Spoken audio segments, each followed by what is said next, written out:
Hey everyone, the Awad's here, and we are ready to take you on another adventure.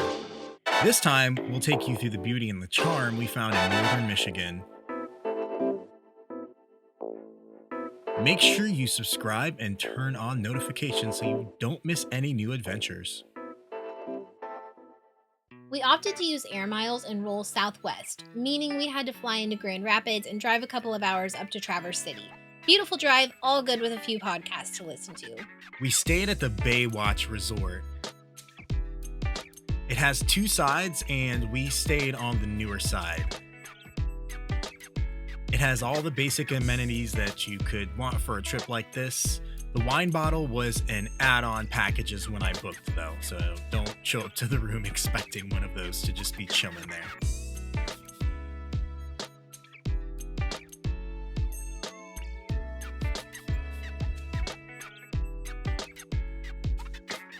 After we checked into the hotel, we immediately went to Artisan Restaurant. It's attached to Delamar Hotel.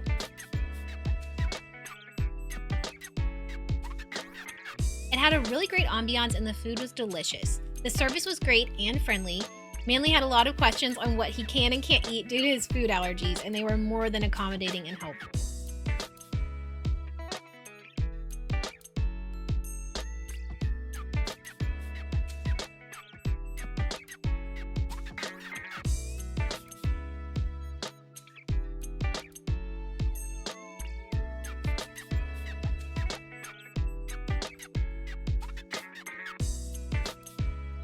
For day one, a delayed day one because of the Southwest issues that were occurring, we stuck to a quick coffee and headed to Sleeping Bear Dunes to check out some nature.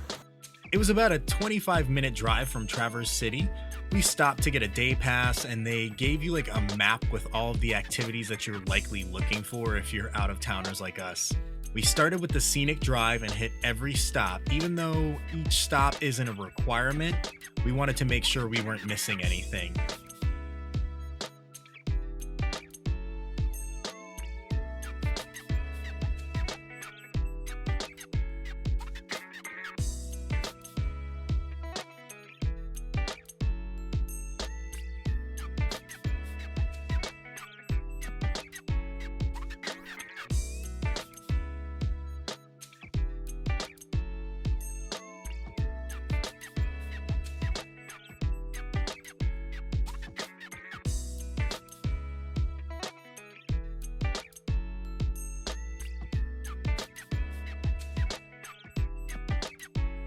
On the fourth stop, we hit this really beautiful lookout and took a couple of pictures.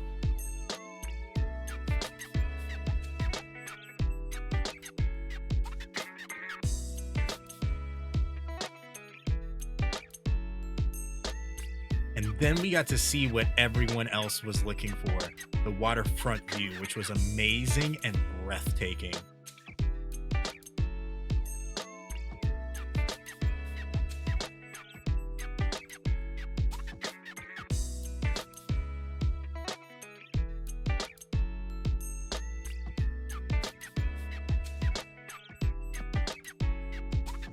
After we spent a few minutes enjoying the view, we continued to the Dune hike.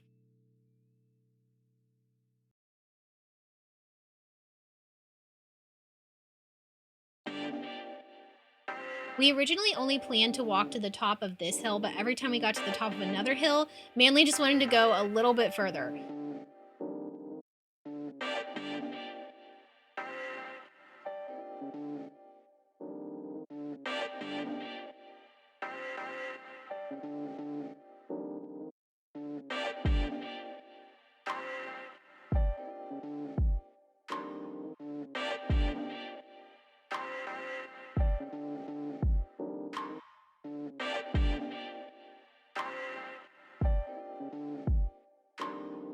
It was pretty insane to see so many different types of nature just smashed together in one place. I think we spent a solid 4 to 5 hours exploring Sleeping Bear Dunes, and we still have more to go back and see. Hunger set in, so it was time to head back and grab some food.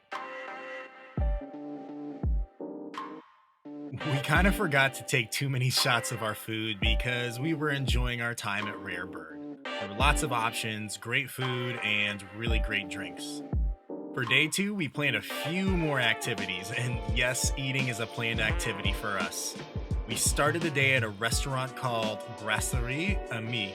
They had a gluten-free crepe, which is nice because I definitely don't find that anywhere I go. And the OJ was freshly squeezed and just absolute deliciousness. Then it was time for another beautiful drive up to Mission Point Lighthouse on the end of one of the peninsulas.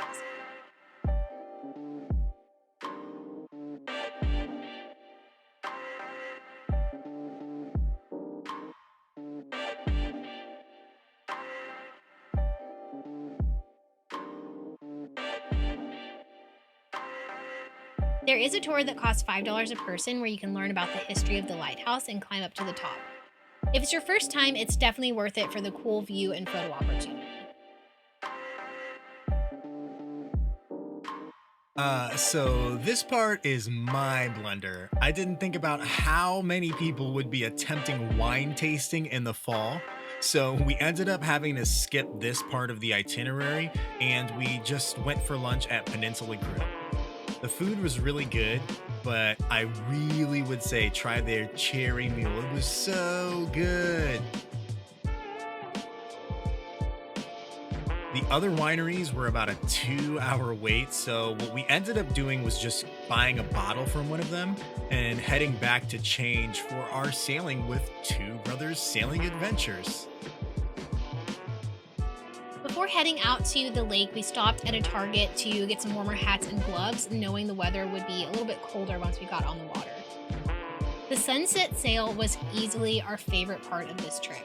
The crew took such good care of us, and because it was the last sailing of the year, and probably because it rained a little, there were no other boats out there, so it was like we had the lake totally to ourselves.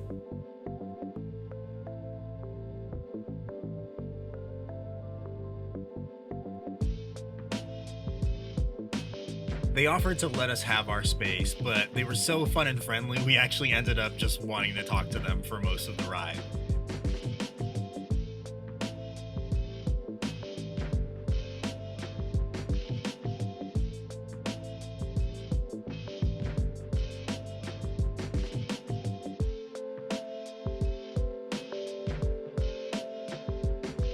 Captain Denny even made us a special rum apple cider drink, and it was so delicious.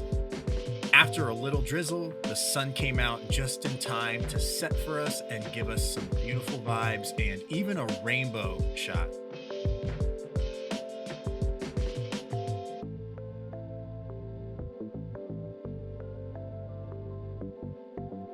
There was an event going on in downtown Traverse City, so it took us a while to get a cab back, but totally worth it to be on the safe side and be able to enjoy our drinks without putting other people at risk. We then decided to literally run across the street when we got back to the hotel and have some Mexican food for dinner. I was pretty convinced when my napkin looked like this that I won something, and I kept asking our servers if it meant anything. Next morning, we stopped for a pretty standard but delicious breakfast in downtown Traverse City. Then we got on the move to check out Empire Bluff Trail. This was originally on one of the other days, but with our trip being delayed, we had to push it out.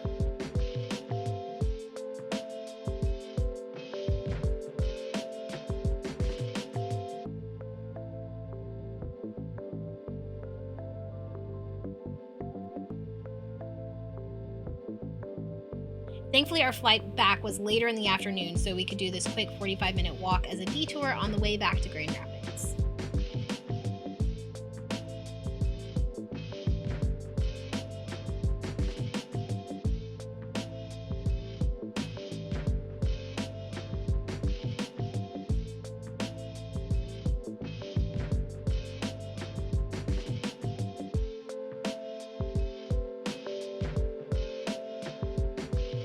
And at the end of the hike, we were rewarded with this beautiful view. So that's it. We loved our time in Traverse City. It was definitely our type of vibe, and we can't wait to go back. Hopefully you enjoyed this video and it helps you make the trip your own. Don't forget to hit that like, that really helps us out, and subscribe so that you don't miss out on any new adventures, and thanks for checking us out.